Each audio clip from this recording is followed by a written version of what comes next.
U.S. President Donald Trump on Wednesday backed down and abandoned his policy of separating immigrant children from their parents on the U.S.-Mexico border, after images of youngsters in cages sparked outrage at home and abroad. Trump signed an executive order requiring immigrant families be detained together when they are caught entering the country illegally for as long as their criminal proceedings take.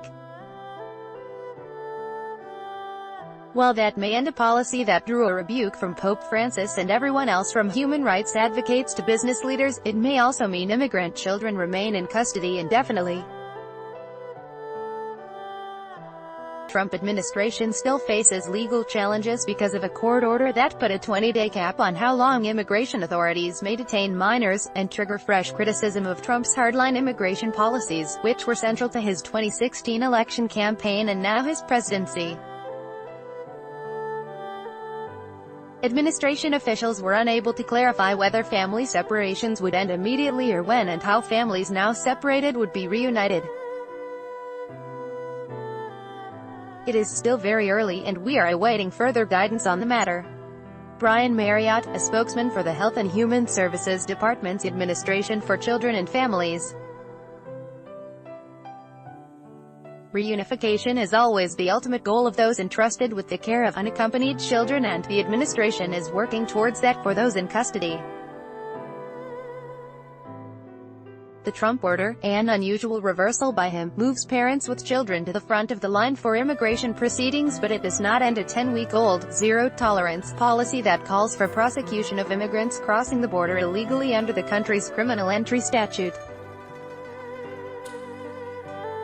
It's about keeping families together while at the same time making sure that we have a very powerful, very strong border, Trump said as he signed the order in a hastily arranged Oval Office gathering. Video footage of children sitting in cages and an audio tape of wailing children had sparked anger as the images were broadcast worldwide. Governments from Central America and Mexico welcomed Trump's decision on Wednesday, but said they would remain vigilant to ensure the rights of their citizens were respected. An avid viewer of cable television news, Trump recognized that the family separation issue was a growing political problem, White House sources said. Trump's wife, Melania Trump, in private conversations with the president, urged him to do something to end the humanitarian crisis, a White House official said. In the Oval Office, Trump said he had also heard from his daughter and aide, Ivanka Trump, about the policy. Ivanka feels very strongly. My wife feels very strongly about it. I feel very strongly about it. I think anybody with a heart would feel very strongly about it, Trump said. Wednesday's move was the most significant policy reversal by Trump since he took office in January 2017. Instinctively combative and fond of chaos, Trump usually digs in on controversial policies, rather than backing down.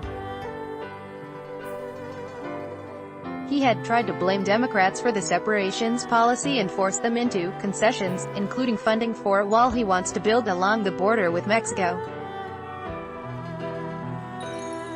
Just in the past few days he had insisted his hands were tied by law on the issue of family separations, even though his administration implemented zero-tolerance policy. But the volume of condemnation on breaking up families, from inside and outside the White House, finally overwhelmed Trump. Next steps, likely headaches. Gene Hamilton, counselor to U.S. Attorney General Jeff Sessions, told reporters the Justice Department will seek changes to a 1997 settlement known as the Flores Agreement, which set nationwide policy for the detention of minors in the custody of immigration officials. A federal appeals court has interpreted the Flores Agreement to allow immigration officials to detain families for only 20 days. Pravi Pangulazakaram, an immigration law professor at Santa Clara University, said the Los Angeles federal court with jurisdiction over the Flores settlement is unlikely to grant the government's request to modify it. There has to be some substantial change in circumstances that merits a change in the agreement, said Gulazikaram. The judge previously rejected an Obama administration request to modify the consent decree in light of a surge of immigrants from Central America. If that wasn't enough to change the agreement, then it's not clear why anything now would be enough either, he said. Trump's reversal also creates a series of new headaches for the administration, as it wrestles with where to house families that are detained together, possibly for long periods, and how to reunite families that already have been separated. This executive order would replace one crisis for another. Children don't belong in jail at all, even with their parents, under any set of circumstances. If the president thinks placing families in jail indefinitely is what people have been asking for, he is grossly mistaken. Anthony Romero, executive director of the American Civil Liberties Union, said in a statement. Parents referred by border agents for prosecution are held in federal jails, while their children have remained in U.S.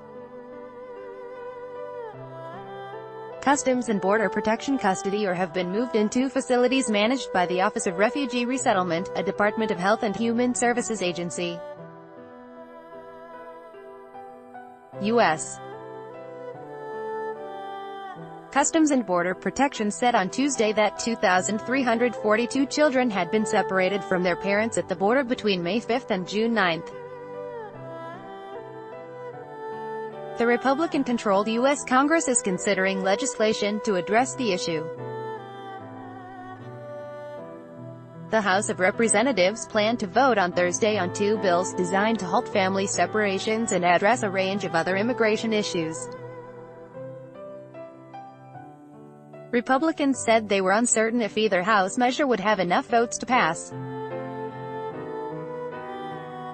Both House bills, backed by Trump but opposed by Democrats and immigration advocacy groups, would fund Trump's proposed wall and reduce legal migration, in part by denying visas for some relatives of U.S. residents and citizens living abroad. The more conservative bill would deny the chance of future citizenship to dreamers, who are immigrants brought illegally into the United States years ago as children. Reporting by Roberta Rampton and Steve Holland. Additional reporting by Allison Frankel in New York, Yasmin Abu-Talib, Eric Beach, Susan Cornwell, Amanda Becker and Mohammed Zargam in Washington. Gustavo Palencia and Tegucigalpa and Diego Orr in Mexico City. Writing by John Whitesides and Dan Burns. Editing by Francis Carey, James Dalglish and Grant McCool.